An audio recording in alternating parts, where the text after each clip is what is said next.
hari ini bersama saya Danti Wahyu akan menemani Anda dalam live update seleb edisi Selasa 6 September 2022. Dan inilah informasi terkait sejumlah selebriti untuk Anda. Kita menuju ke informasi pertama Tribuners. Pengacara Deolipa Yumara berencana melaporkan balik Aliansi Advokat Anti-Hoax ke Polres Metro Jakarta Selatan pada Senin 5 September 2022. Mantan kuasa hukum Baradae itu melaporkan balik Aliansi Advokat Anti-Hoax yang diketuai oleh Zakirudin. Diketahui tuduhan yang dilayangkan ke Deolipa tersebut adalah fitnah. Hal itu diungkapkan Deolipa saat ditemui di Polres Metro Jakarta Selatan pada Senin 5 September kemarin. Lebih lanjut, Deolipa menduga namanya telah dicemarkan oleh Zakirudin, sebab menurutnya Zakirudin telah membuat cerita yang tidak benar dan merugikan dirinya dan Kamarudin kuasa hukum Brigadir J. Ia bersama kuasa hukumnya akan melaporkan balik dengan pasal yang sama terhadap laporan Zakirudin. Sebelumnya Kamarudin dan Deolipa dilaporkan oleh Ketua Umum Aliansi Advokat Anti-Hoax Zakirudin ke Bareskrim Polri pada Rabu 31 Agustus 2022. Deolipa Yumara dilaporkan ke polisi atas dugaan penyebaran informasi bohong atau hoax terkait kasus dugaan pembunuhan Brigadir J. Sedangkan Kamarudin dilaporkan terkait pernyataannya soal hasil autopsi terhadap Brigadir J. Zakirudin menilai pernyataan Kamarudin dan Deolipa adalah bentuk penyerangan personal dan penggiringan opini.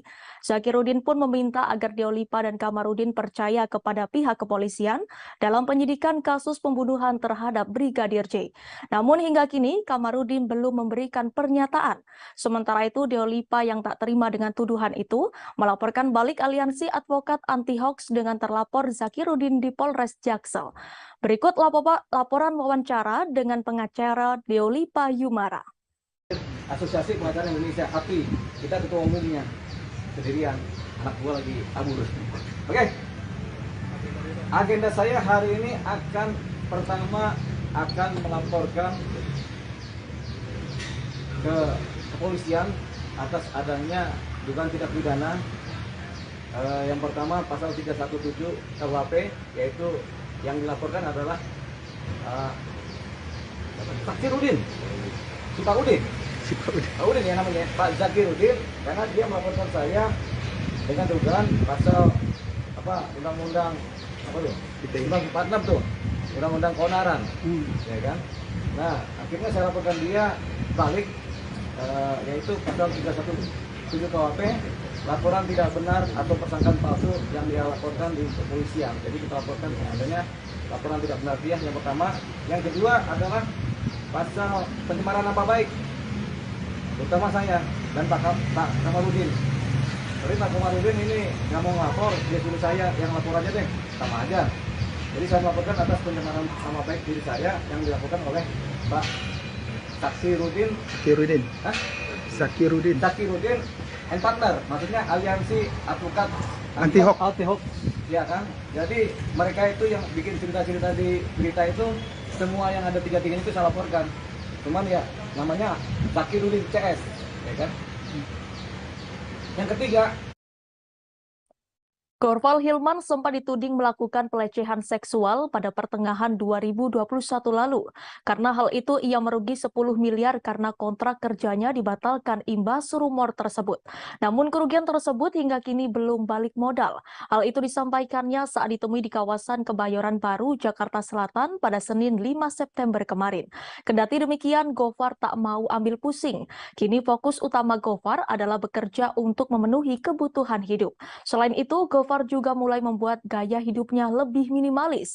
Ia membuang egonya untuk bisa memangkas pengeluarannya per bulan. Untuk diketahui pada Juni 2021, Sherin melalui akunnya Queen Jojo menuding Gofar Hilman melecehkannya secara seksual di sebuah klub malam. Cuitan tersebut pun akhirnya viral. Setelah itu, Lembaga Bantuan Hukum Asosiasi Perempuan Indonesia untuk Keadilan atau LBH APIK Jakarta membuka aduan untuk para korban pelecehan seksual. Setelahnya kasus tersebut redup dan kembali mencuat ke publik pada 11 Februari 2022. Sherin muncul dan membuat pengakuan bahwa dirinya tak pernah dilecehkan secara seksual oleh Gofar Hilman. Sherin membuat cuitan yang viral pada Juni 2021 itu hanyalah sebatas tudingan palsu. Sherin pun meminta maaf karena telah membuat tudingan palsu pernah dilecehkan secara seksual oleh Gofar. Berikut laporan wawancara dengan Gofar Hilman. Ada lagi kalau dari satu tadi? Kalau dari gue sendiri dari Sekut ini akan ngeluarin ada mungkin 10 ya artikel baru ya. Sama ada rilisan spesial ini berkolaborasi dengan seorang musisi solois ya, memakai artworknya dia, kita akan membuat kemeja. Oh, okay. Ya jadi ini kita kejar supaya di local fest kita bisa launching dan orang-orang bisa ada aktivasi lah di sana lah. Oke. Ya. Dan pastinya bisa beli dong. Bisa beli. Oh, oke. Artisnya belum boleh dikasih tahu juga siapa? Pokoknya dia main gitar, kalau main gitar di panggung duduk aja. Banyak ya. Hal spesifik ya. Duduk ya. Duduknya spesifik. Iya. Sila lagi. Bang Riko mungkin mau namanya tadi? Olimpiade kan? Salah dong. Oh jadi mau nambahin jokes doang ya? Terima kasih banyak Mas, dari kapan lagi? Ada lagi yang punya pertanyaan? Boleh silakan. Angkat tangan aja nanti saya hampiri. Oh ya boleh, silakan. Dari media mana Mas, namanya siapa? Oke, selamat siang. Kedekatan antara Natalie Holscher dengan Frans Faisal masih menjadi sorotan publik. Meski terus dijodohkan oleh warganet, Frans mengaku hanya berteman dengan Natalie Holscher. Namun belum lama ini, Frans Faisal mengikuti tren prank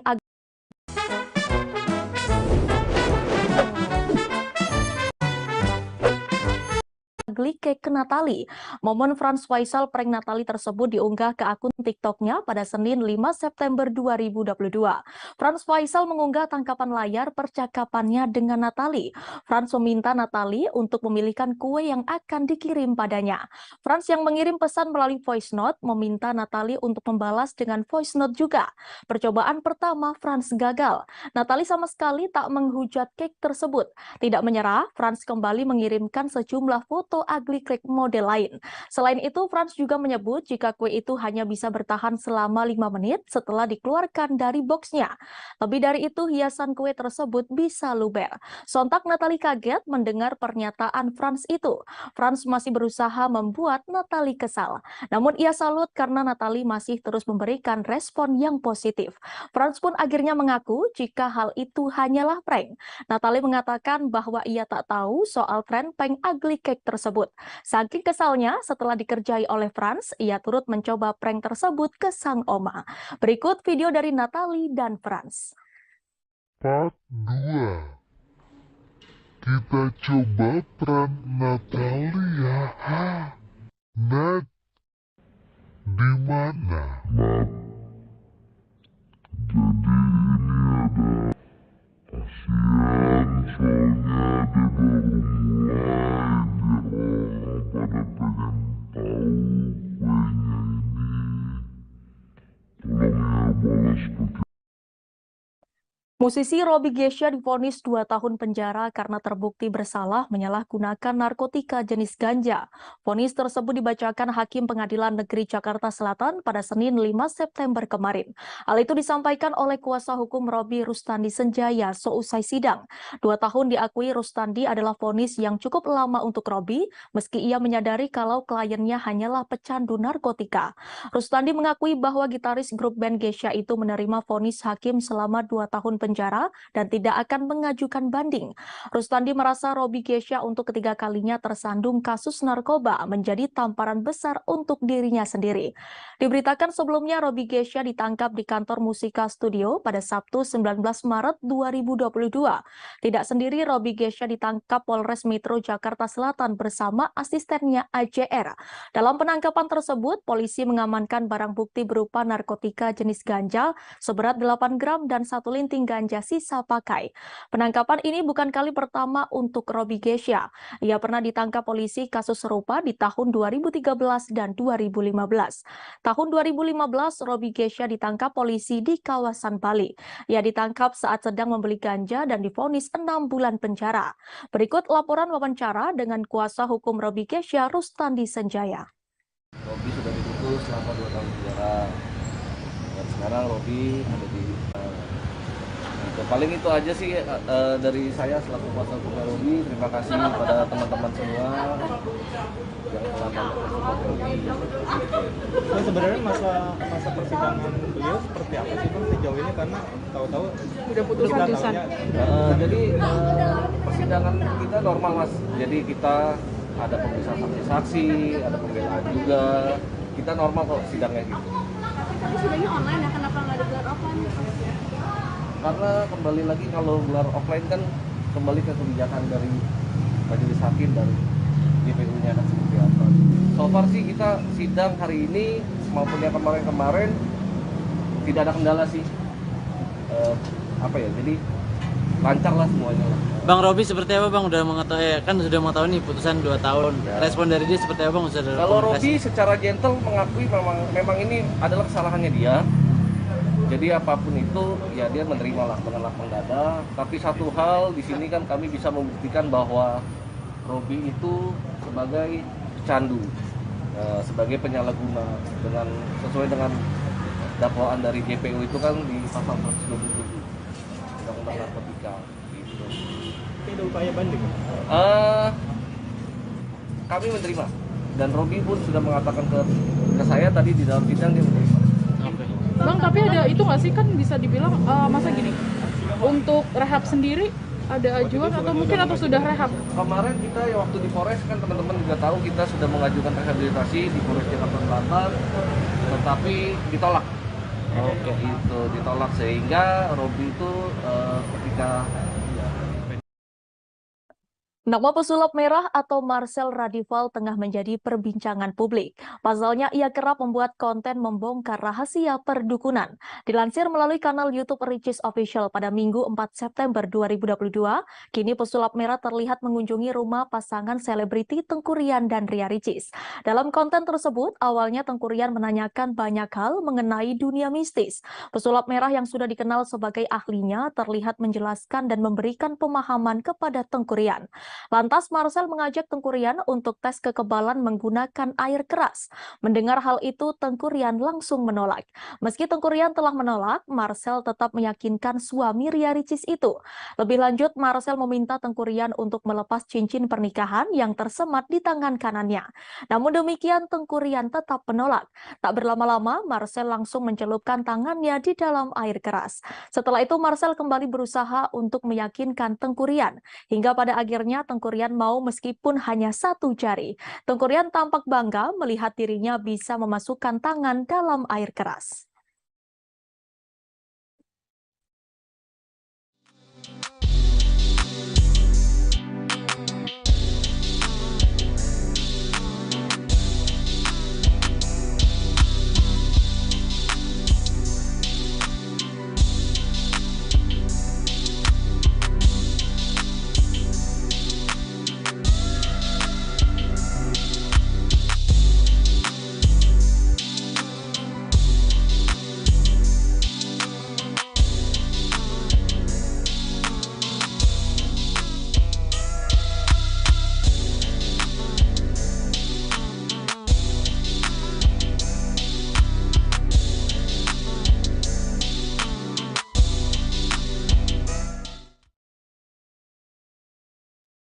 Kita beralih ke informasi lainnya, Tribuners. Istri Semi Simorangkir, Vivian, mengalami keguguran calon buah hatinya.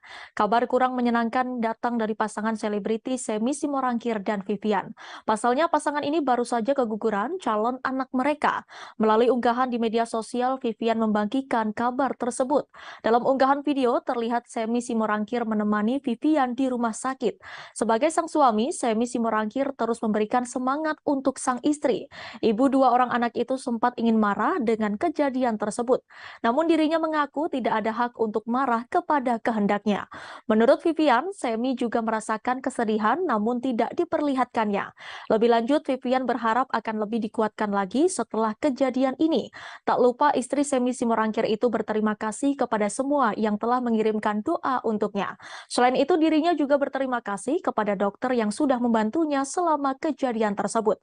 Sebagian rekan artis turut memberikan ucapan duka di unggahan tersebut.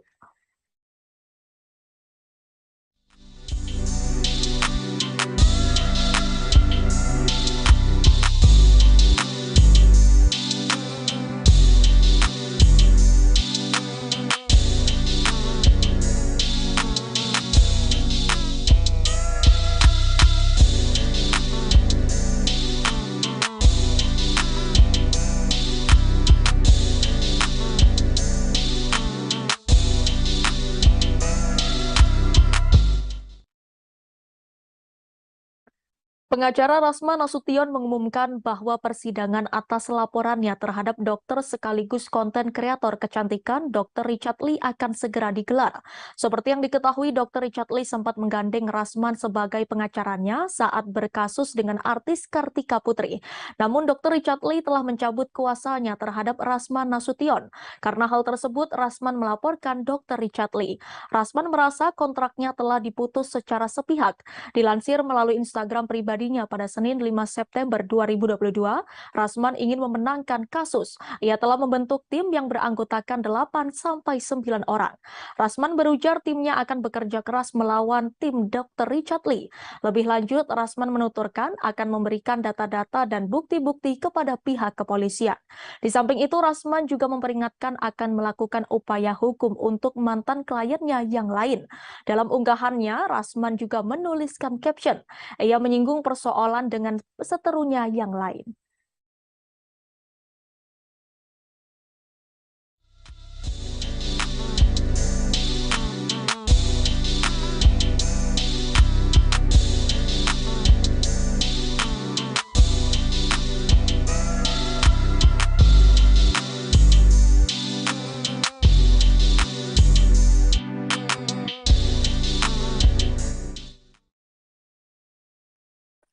Belum lama ini Ashanty berkunjung ke rumah Ruben Onsu dan Sarwenda.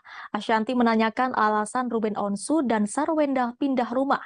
Rupanya di tempat tinggal sebelumnya, Ruben Onsu dan Sarwenda kerap mendapat teror dari orang tak dikenal. Hal itu ditanyakan Ashanty dalam kanal YouTube-nya pada Minggu 4 September kemarin. Diakui Sarwenda saat masih tinggal di kawasan Rempoa, Tangerang Selatan, keluarganya kerap mendapat teror. Akibat teror yang dialami keluarganya itu, Sarwenda sampai harus pindah ke apartemen untuk sementara waktu. Namun justru karena teror tersebut datang dari orang tak dikenal, Sarwenda mengaku lebih takut. Awalnya Ruben membeli apartemen tersebut sebagai hadiah anniversary untuk Sarwenda. Lantaran sejak dulu Ruben memang ingin mempunyai unit apartemen di lokasi tersebut. Rencananya apartemen tersebut dibeli untuk disewakan. Namun karena ada kejadian tak mengenakan tersebut, Ruben dan Sarwenda memutuskan untuk pindah ke apartemen. Terlebih kala itu Sarwenda sedang hamil anak kedua. Sehingga saat Ruben tidak di rumah, Sarwenda dan Thalia kerap merasa tak aman. Hal ini pula yang menjadi alasan Sarwenda melahirkan Tania di Singapura. Setelah kurang lebih 3 bulan tinggal di Singapura, mereka akhirnya kembali ke Indonesia dan pindah ke apartemen untuk sementara waktu. Ternyata tinggal di apartemen membuat Ruben stres dan mengajak Sarwenda ke rumah baru. Yang membuat Sarwenda kaget lantaran Ruben meminta sang istri untuk mengurus desain renovasi rumah secara kilat. Ruben meminta agar renovasi rumah barunya bisa selesai dalam waktu 1 bulan.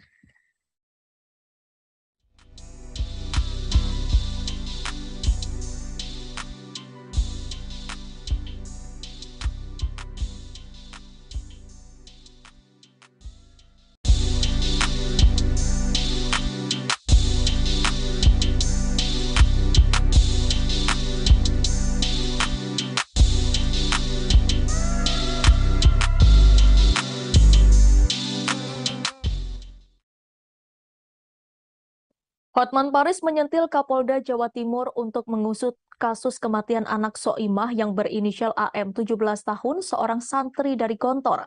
Dari aduan Soimah, Hotman Paris melihat kejanggalan atas kematian AM yang meninggal di Pondok Pesantren Gontor, Kabupaten Ponorogo, Jawa Timur. Karena itu, Hotman Paris berani menegur Polda Jatim untuk mengusut kasus kematian anak Soimah. Hal itu disampaikan Hotman Paris melalui Instagram pribadinya pada Senin 5 September kemarin sebagai salah satu langkah menegakkan keadilan bagi kematian anak Soimah. Ia pun meminta kepada organisasi yang ada di Jawa Timur untuk ikut mengawal kasus kematian santri Gontor itu. Hotman Paris pun menduga adanya hal tidak wajar dari kematian anak Soimah tersebut. Ia berpikir kalau penyebab kematian anak Soimah karena adanya kekerasan yang terjadi. Pasalnya Soimah menunjukkan foto kain yang bersimbah darah ketika membalut AM yang sudah meninggal. Perlu diketahui mulanya Hotman Paris mendapat aduan dari seorang ibu asal Palembang. Tepatnya 4 September 2022 ketika Hotman Paris bertugas ke Palembang, Soimah menangis di hadapannya. Dia mengatakan bahwa anaknya meninggal dunia di Pondok Pesantren Gontor, Ponorogo, Jatim. Informasi kematian santri asal Palembang tersebut akhirnya viral di media sosial. Berikut keterangan dari Hotman Paris. Nanti Bu Titis bantu aja frustasi Bang, dia anaknya frustasi Bang. Anak pertama dia Bang. Ya. Anak pertama. Jadi anak pertama ibu ini meninggal di suatu pesantren, diduga korban penganiayaan, sudah dikubur, dan dia memohon perhatian, mohon keadilan, datang ke Hotman Paris 911 di Palembang. Tapi kejadiannya di Jawa Timur.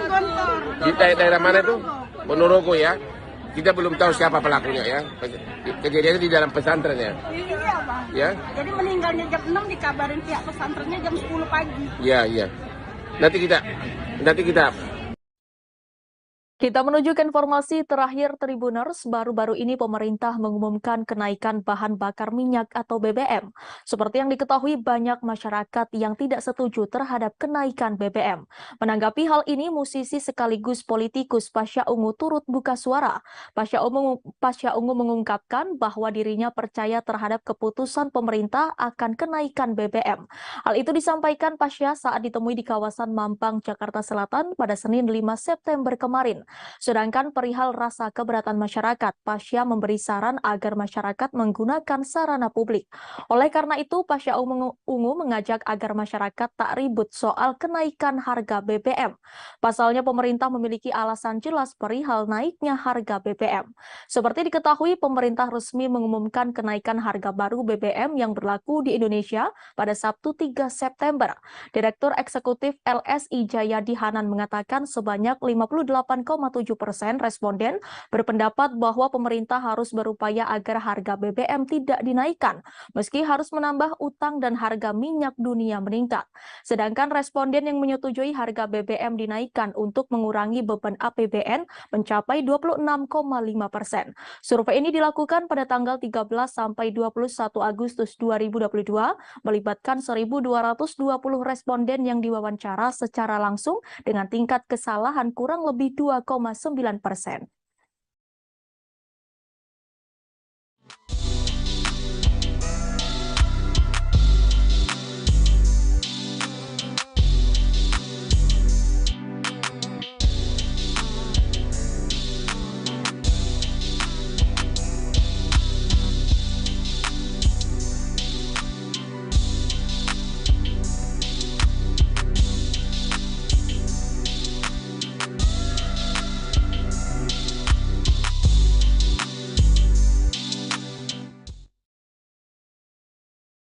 Informasi tadi sekaligus menutup perjumpaan kita pagi ini Tribuners. Jangan lupa saksikan live update seleb setiap hari di seluruh kanal YouTube Tribun Network. Saya Danti Wahyu dan segenap kru yang bertugas pamit undur diri. Terima kasih dan sampai jumpa.